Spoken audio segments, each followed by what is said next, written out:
मंडळी, लग्नसराई असो किंवा अक्षय तृतीया किंवा दिवाळी पाडवा किंवा तुमचा बर्थडे या आणि अशा अनेक ओकेजन्ससाठी आपण सोन्याचे हिऱ्यांचे दागिने खरेदी करतो, हो ना? बऱ्याचदा आपण सोने खरेदीला जातो ना, तेव्हा फक्त डिझाईन आणि किंमत या दोन गोष्टी बघून दागिने खरेदी करतो. अर्थात ते करायला हवेच, पण त्यासोबतच दागिने खरे आहेत का किंवा खरंच 22 कॅरेटचेच आहेत का हे कसं ओळखायचं बऱ्याच जणांना माहीत नसतं. मुळात जे नवीन जोडपी असतात किंवा तर अगदी नव्याने कमवायला लागलेला मुलगा किंवा मुलगी आई वडिलांसाठी पहिल्या पगारातून सोनं गिफ्ट म्हणून घेतात, हो ना? त्यांना तर नक्कीच हे जाणून घेणं गरजेचं आहे की सोने खरेदी करताना ते किती शुद्ध आहे. शिवाय सोने खरेदी करताना काय काळजी घ्यायला हवी. चला तर मग आजच्या व्हिडिओमध्ये तेच पाहूयात. सोने खरेदी करणं हे आपल्याकडे बहुतेकांच्या घरात ना आवडीचा विषय ठरतो. स्त्रियांचा तर हा विशेष जिव्हाळ्याचा विषय आहे, हे काही वेगळं म्हणायची गरज नाहीये. बाजारात आपण सोने खरेदी करतो तेव्हा काही गोष्टी ग्राहक हिताच्या दृष्टीने अत्यंत महत्त्वाच्या ठरतात. ग्राहकांची होणारी फसवणूक आणि आर्थिक नुकसान थांबवण्यासाठी त्या गोष्टी लक्षात ठेवणं गरजेचं आहे. सर्वात आधी सोन्याचे दागिने खरेदी करताना त्यावर हॉलमार्कचं जे निशाण आहे ते आहे की नाही ते बघा. आता हॉलमार्क म्हणजे काय, तर सोन्याची शुद्धता आणि त्याच्या क्वालिटीचं जे भारत सरकारने प्रमाणित केलेली मान्यता आहे ना ते. आता तुम्हाला स्क्रीनवर एक फोटो दिसत असेल, त्यामध्ये हॉलमार्क सोबत लिहिलेल्या नंबरवरून तुम्ही त्या सोन्याची क्वालिटी ही देखील पारखू शकता. सोप्या भाषेत सांगायचं झालं तर त्यावर 750 हा जर आकडा असेल ना तर ते सोनं 18 कॅरेट क्वालिटीचं आहे. 916 हा आकडा असेल तर सोनं हे 22 कॅरेट क्वालिटीचं आहे आणि 14 कॅरेटचं जर सोनं असेल तर 585 असा आकडा तुम्हाला त्यावर दिसेल.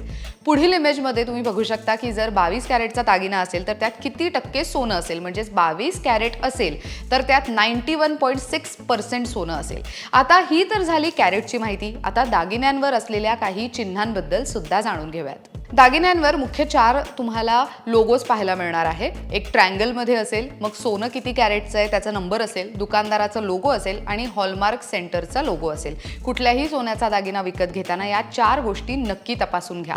आता हे सगळं जाणून घेणं का गरजेचं आहे, तर त्याचं उत्तर असं, अनेकदा सोनार 18 कॅरेटचं जे सोनं आहे ना त्याला 22चा सांगून तुमची फसवणूक करू शकतात. शिवाय तुम्ही नेहमी बघितलं असेल की सण आलं की या मोठमोठ्या ज्या सोनारांच्या जे दुकानं असतात ना त्यामध्ये ऑफर सुरू असतात. पण तुम्ही कधी विचार केलाय का की या दुकानदारांना कमी भावात सोनं विकणं कसं परवडत असेल आणि ते असं करत असतील हे कशावरून? कारण सोन्याचा भाव हा तर रोज बदलत असतो. मग त्याहून स्वस्त दरात हे सोनं का विकत असतील? तर यात काही तुमचा फायदा करून देण्यासाठी हे ऑफर्स ठेवलेले नसतात आणि यात तुमचं नुकसान होत असतं, दुकानदाराचा फायदा होऊ शकतो.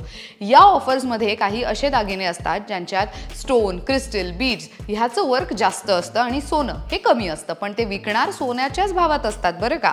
22 कॅरेटचं ते सोनं विकतील पण 24 कॅरेटचं ते भाव लावू शकतात. यासारखंच डायमंडचे जर दागिने खरेदी करणार असाल तर मग ते इन्व्हेस्टमेंट म्हणून जर विचार करत असाल तर आधीच थांबवा. हा विचार चुकीचा आहे. कारण एकतर हे दागिने विकणारे दुकानदार त्यांना हव्या त्या दरात ते विकत असतात आणि दुसरं म्हणजे जर तुम्ही कधी हे दागिने रिसेल करायला गेलात ना तर तेही सहजासहजी होत नाहीत.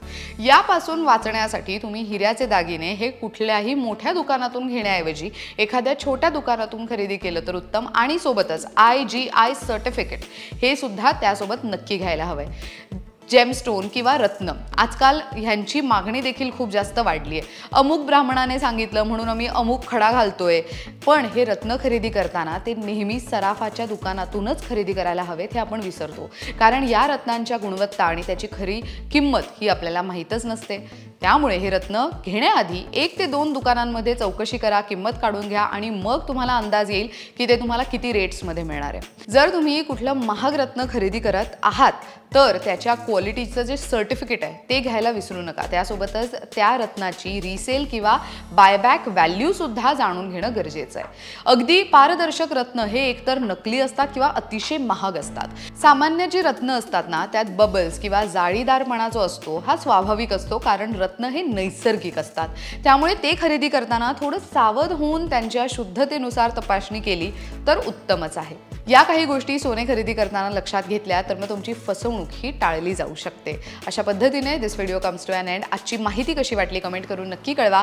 सोन्याची खरेदी करायला जात असाल तर मग या गोष्टींची काळजी नक्की घ्या. पाहत रहा लोकमत सखी.